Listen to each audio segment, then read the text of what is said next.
Guys, ang aming ulam ngayon, nilagang baboy na may saging at saka repolyo guys.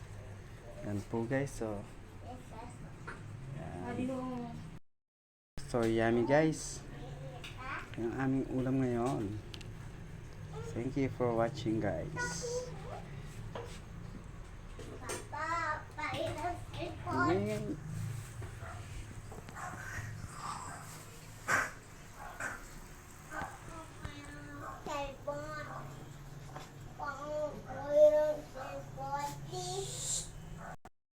Guys, malapit na po siya.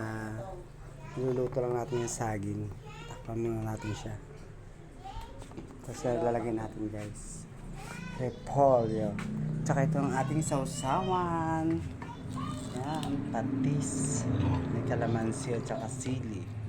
Yan po guys. Sarap niyan guys. Sarap-sarap. Yan guys. Ayan, lagyan natin repolyo.